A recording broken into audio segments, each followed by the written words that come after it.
और चलिए अब आगे बढ़ते हैं, बात कुछ और अहम खबरों की करते हैं। पीएम मोदी का विपक्ष पर प्रहार। एक कार्यक्रम में पीएम मोदी शामिल हुए और कहा कि पहले की सरकार ने विकास का काम नहीं किया। विपक्ष ने मेक इन इंडिया का मजाक उड़ाया था। किस तरीके से आज देखिए मेक इन इंडिया के तहत भारत आगे बढ़ रहा है। रंजना। प्रधानमंत्री मोदी ने शुक्रवार को कहा कि भारत का भविष्य सुनिश्चित होने से दुनिया को भी स्थिरता मिलेगी। भारत का भविष्य जितना सुरक्षित होगा, विश्व के सुरक्षित होने का एहसास देने की ताकत भी यहीं से पैदा होने वाली है। देखिए, प्रधानमंत्री की तरफ से कई बातों का जिक्र किया गया। एक कार्यक्रम में शामिल हुए भारत की प्रगति की तस्वीर पेश करते हुए प्रधानमंत्री ने बीते कुछ वर्षों में दुनिया ने कई उतार चढ़ाव देखे, इसका जिक्र उन्होंने किया। इन अनुभवों ने एक बात बहुत स्पष्ट कर दी है कि कोई चाहे या ना चाहे, हर देश का भविष्य एक दूसरे से जुड़ा हुआ है। प्रधानमंत्री ने कहा कि रिफॉर्म एक्सप्रेस तेजी से आगे बढ़ रही है और G20 की अध्यक्षता के दौरान भारत का मूल मंत्र था एक पृथ्वी, एक परिवार, एक भविष्य। तो इन तमाम बातों का जिक्र पीएम की तरफ से किया गया।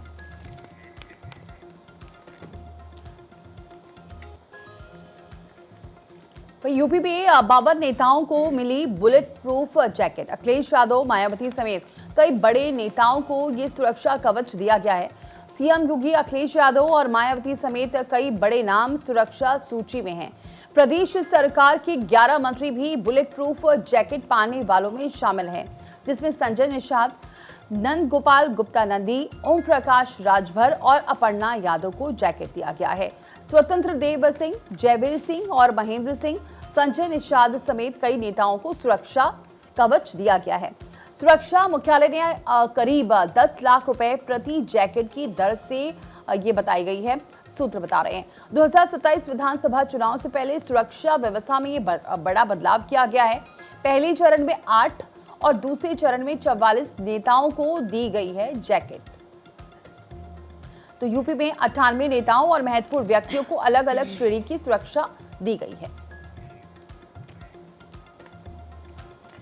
चलिए आगे बढ़ेंगे। केंद्रीय मंत्री शिवराज सिंह चौहान और कांग्रेस नेता दिग्विजय सिंह की एक मुलाकात जमकर वायरल हो रही है। तस्वीरें आपके सामने हैं। दोनों नेताओं की मुलाकात भोपाल से दिल्ली जाने वाली फ्लाइट में हो गई। इसके बाद दोनों ही दिग्गज नेताओं के बीच औपचारिक बातचीत हुई। किसी यात्री मध्य प्रदेश के इन दोनों नेताओं का वीडियो अपने मोबाइल से बना लिया किसी यात्री ने, जो बाद में अब तेजी से वायरल हो रहा है। ये दोनों ही नेता फ्लाइट में एक साथ चर्चा करते हुए नजर आए।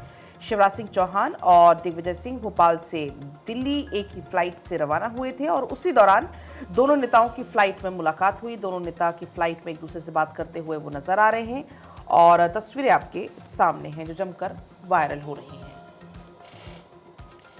तो देखिए, वैसे तो हमेशा एक दूसरे पर बयानबाजी करते हुए नजर आते हैं और दिग्विजय सिंह को आपने देखा ही होगा, हमेशा वो निशाना साधते रहते हैं। लेकिन यहाँ कुछ अलग तस्वीर देखने को मिली है। यानी राजनीति से परे जब अनौपचारिक मुलाकात हुई तो कैसे हुई है ये आप देख सकते हैं। काफ़ी देर तक चर्चा हुई है दिग्विजय सिंह और शिवराज सिंह चौहान के बीच। ये तस्वीरें काफ़ी ज़्यादा, ये वीडियो वायरल हो रहा है। किसी यात्री ने ये वीडियो बनाया था जो अब काफ़ी ज़्यादा वायरल है। फ्लाइट का ये वीडियो देख सकते हैं। काफ़ी देर तक दोनों के बीच चर्चा हुई है और देखिए इससे आम जनता को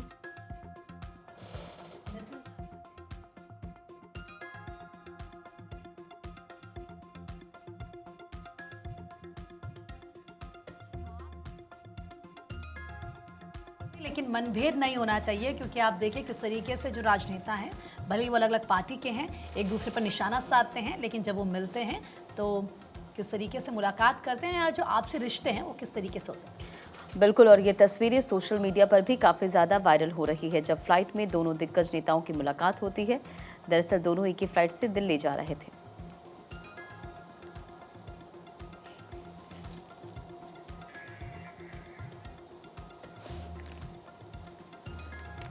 और केन बेतवा लिंक परियोजना की समीक्षा। खजुराहो में सीएम मोहन यादव ने समीक्षा की है।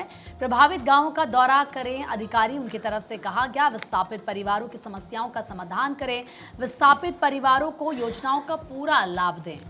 तो सीएम मोहन यादव की तरफ से यहां पर समीक्षा की गई केन बेतवा लिंक परियोजना की और इस दौरान कहा कि प्रभावित गांवों का दौरा अधिकारी करें, जो परिवार जो इससे प्रभावित हुए हैं, विस्थापित जो परिवार हैं, उनकी समस्याओं का समाधान करें और जो योजनाएं हैं सरकार की उन योजनाओं का लाभ मिले आम जनता को या इन लोगों को खास तौर पर इस बात पर फोकस किया जाए। ये वास्तव में देश की पहली नदी जोड़ो अभियान की परियोजना, जिसमें मध्य प्रदेश सरकार, भारत सरकार के साथ उत्तर प्रदेश, हम तीनों मिलकर के ये पूरी योजना पे काम कर रहे हैं। और जैसा कि जानकारी है कि दिसंबर 2024 में इसकी आधारशिला रखी और 2030 तक इसको पूरा करने का लक्ष्य रखा गया। ये पूरी परियोजना से पूरे बुंदेलखंड सहित मध्य भारत के भी विदिशा जिले तक इसका, विदिशा रायसेन जिले तक इसका लाभ मिलने वाला है। ऐसे में सिंचाई, पेयजल, ऊर्जा के क्षेत्र में इससे जबरदस्त बदलाव आएगा। मध्य प्रदेश में 8.11 लाख हेक्टेयर सिंचाई की हेक्टेयर की सिंचाई क्षमता बढ़ेगी। 103 मेगावाट जल विद्युत, 27 मेगावाट सौर ऊर्जा उत्पादन का लाभ मिलेगा। 44 लाख लोगों को 60 MCM का पीने का पानी भी मिलेगा। और आध्यात्म और विरासत की मिलेगी वैश्विक पहचान। वाराणसी गोवा अब सिर्फ समुद्र तट नहीं, आध्यात्मिकता और विरासत से भी दुनिया को लुभाएगा। गोवा के पर्यटन मंत्री रोहन खवेंटे का ये स्टेटमेंट है और उन्होंने ये स्टेटमेंट दिया है और कहा है कि गोवा की पहचान अब केवल समुद्र तट, मनोरंजन और आधुनिक जीवन शैली तक सीमित नहीं रहने वाली है। गोवा सरकार अपनी समृद्ध आध्यात्मिक, सांस्कृतिक और ऐतिहासिक विरासत को वैश्विक पर्यटन मानचित्र पर प्रमुखता से स्थापित करने की दिशा में आगे बढ़ रही है। और उन्होंने ये भी बोला कि आध्यात्मिक एवं सांस्कृतिक पर्यटन को वैश्विक पहचान दिलाने की तैयारी है और वाराणसी से संवाद को काफ़ी अहम बताया है। तो वाराणसी से संवाद हुआ है और काफ़ी अहम बताया है कि अब ये जो पहचान है गोवा की, अगर बात कर रहे हैं तो गोवा सरकार इसे और आगे बढ़ाने की कोशिश करी। पहचान अब केवल समुद्र तट और मनोरंजन और आधुनिक जीवन शैली तक सीमित नहीं रहेगी। क्या कुछ कहा है, सुनिए। सुविधाएं गोवा में पूरा फैसिलिटीज अवेलेबल है। वाराणसी के भाई लोग आ रहे हैं थोड़े टाइम से, because of direct connectivity flights which we taken up with the centre. वो हम लोग को थोड़ा चैलेंज है, हम लोग वो निपटाना चाहते हैं। लेकिन वाराणसी और गोवा नया मार्केट नहीं है। गोवा के लोग वाराणसी आ ही रहे हैं टेम्पल्स दर्शन के लिए, और वाराणसी के लोग गोवा आते हैं सन, सैंड एंड सी के लिए। सो ये माध्यम से हम सिर्फ यही बोल रहे हैं कि एक दिन और बढ़ाइए और गोवा अदर देन बीच बाकी का भी गोवा देख लीजिए। एडवेंचर एक्सपीरियंस कीजिए, वेलनेस एक्सपीरियंस कीजिए, कुलिनरी एक्सपीरियंस कीजिए, हिस्ट्री और हेरिटेज एक्सपीरियंस कीजिए जो कभी आप लोगों ने पहले देखा नहीं था। मानसून हमेशा गोवा की बात होती थी कि Goa is down for monsoon, लेकिन ये टाइम में होटल, एयरलाइंस सबसे कोलैबोरेट करके हम लोगों ने मानसून टूरिज्म भी प्रमोट किया है। दिल्ली के करोल बाग में बड़ा हादसा हो गया। 2 मंजिला इमारत गिर गई। मलबे में दबने से मजदूर की मौत की जानकारी मिल रही है और तस्वीरें आप देख पाएंगे। काफी कच्ची और जर्जर स्थिति में ये इमारत आपको नजर आ रही होगी। दिल्ली की करोल बाग की तस्वीरें हैं। 2 मंजिला इमारत भर कर गिर गई और बताया जा रहा है कि एक मजदूर की मौत भी इसमें हो गई है। मलबे को हटाने का काम चल रहा है। रंजना, तो दिल्ली की तस्वीर आपको दिखा रहे जहां करोल बाग में देखिए बड़ा हादसा हो गया और इस हादसे के बाद ये मलबा बिखरा हुआ नजर आ रहा है। मलबे में दबने से एक मजदूर की मौत की खबर है। दरअसल ये 2 मंजिला इमारत गिर गई। हालांकि जांच पड़ताल की जा रही कि इस हादसे के पीछे की वजह क्या रही। और खबर है जैसलमेर से, जहां जैसलमेर में हरियालो राजस्थान अभियान और एक पेड़ मां के नाम अभियान चलाया गया। 77वां जिला स्तरीय वन महोत्सव कार्यक्रम का आयोजन और बीएसएफ सेक्टर साउथ मुख्यालय में कार्यक्रम आयोजित किया गया। ये तस्वीर आप देखिए। इस कार्यक्रम में कई बड़े अधिकारी शामिल हुए।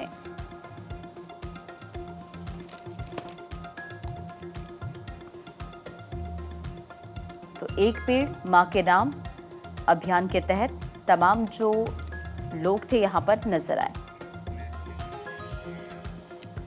और बड़ी खबर मिल रही है, यूपीएसटीएफ को बड़ी कामयाबी मिली है और ट्रक लूट का आरोपी दिलबहार गिरफ्तार हुआ है।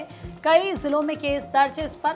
आरोपी लंबे समय से फरार चल रहा था। गुजरात के सूरत में ठिकाना इसने बनाया हुआ था। प्रयागराज, प्रतापगढ़ और अंबेडकर नगर में इसके ऊपर केस दर्ज है। हत्या, लूट, डकैती, गैंगस्टर एक्ट समेत गंभीर धाराओं में 34 केस में एफआईआर दर्ज है। और आखिरकार यूपी एसटीएफ को बड़ी कामयाबी मिली। देखिए किस तरीके से इसको गिरफ्तार कर लिया गया है। इस आरोपी का नाम दिलबहार है और आरोपी लंबे समय से फरार चल रहा था, लेकिन आखिरकार यूपी एसटीएफ के हत्थे ये चढ़ गया।